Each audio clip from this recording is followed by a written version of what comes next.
Welcome back, guys, to another episode of my Swansea City career on FIFA 14.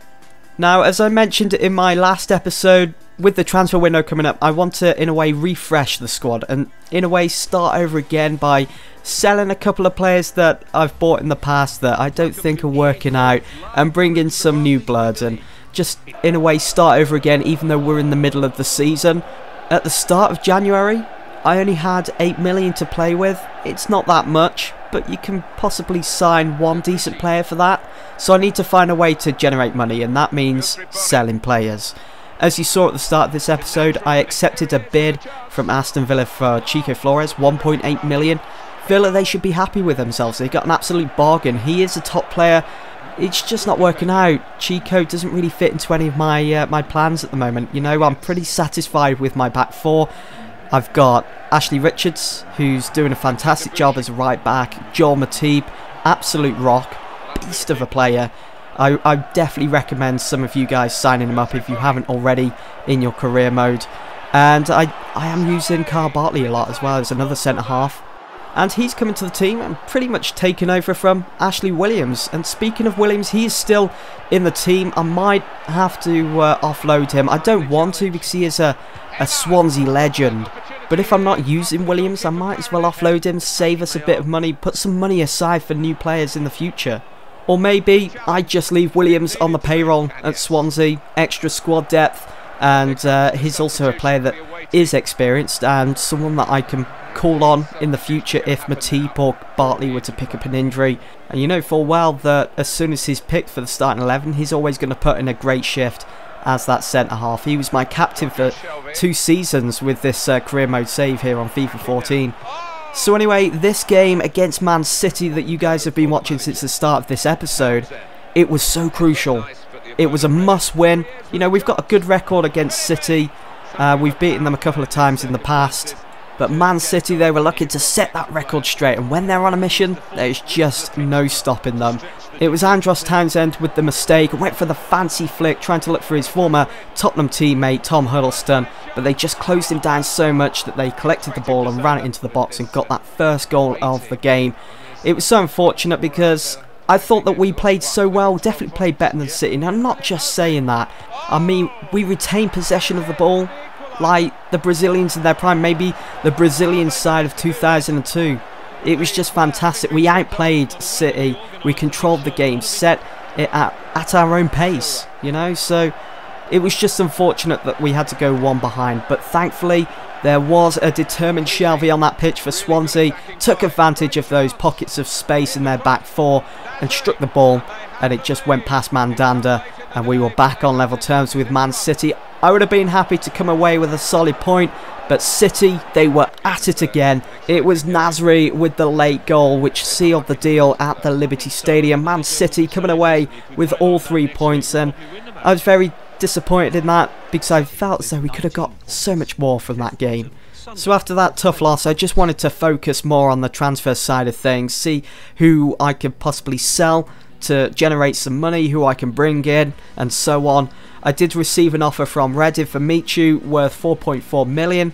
I didn't think that was enough, so I counter-offered 5.5 million. If they wanted Michu in their side, then they was going to have to pay up. If not, then they're going to have to do one. Now, I know I said not so long ago, and I'm sure some of you guys will remember also, that I said that I wanted to keep Michu in the side all the way to the end of the series. But at the time I thought to myself, I think this is the perfect time to cash in on Michu. He's getting older, his stats are decreasing, 5.5, good bit of business, can't argue with that. Now all I have to do is try and find a replacement. And I turn my attention yet again to Jonathan Vieira, central attacking midfielder at the age of 26 from Valencia. I did go after him a couple of seasons ago, didn't work out because I didn't have the funds. Now I do, so I put in an offer lower than his overall value, and hopefully Valencia will come back with some good news. Got an offer from Mönchengladbach for Cañas. Obviously going to reject that. He's one of our top first team players. Now Rabiot, who I signed from PSG at the start of this season, is one of those players where I just wanted to offload him, try and cash in on him as well. And you're probably all thinking, I know what you're thinking. Why would you sell such a talented youngster at the age of 20, his overall 73, you fool? Why would you do such a thing? Well, my first reason is I don't know how long I'm going to be doing this career mode save with Swansea for. You know, it could be for one more season and that could be it. What I should have done, really, is sign Rabiot at the start of the career mode save and then see how he has developed right up to now. At the time, you know, I was doing the PSG career and I was playing Rabiot from time to time and I was like, you know, he's a decent young player. I reckon he can fit in at Swansea, but it just hasn't worked out.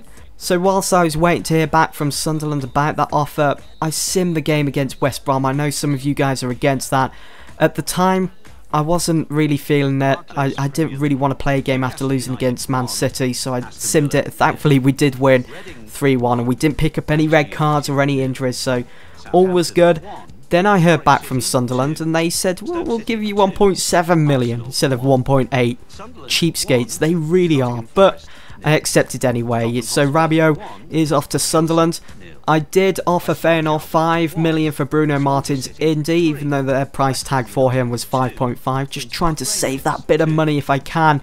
I sealed the deal for Jonathan Vieira. He is now part of the Swansea City setup.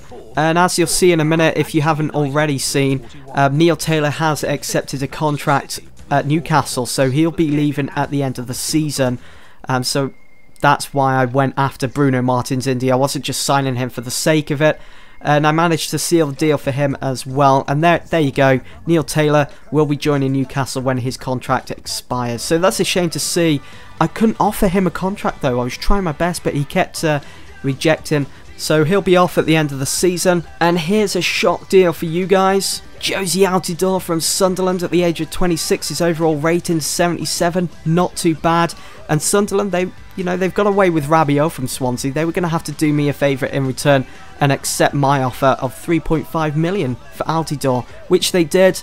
Had to offer him a contract. He accepted that, and he is now part of the Swansea setup. So in my opinion, good bit of business there for Swansea, bringing in Jonathan Vieira, Martins Indy, and also Josie Altidore. Anyway guys, that's the end of this episode. I'll see you all in the next one.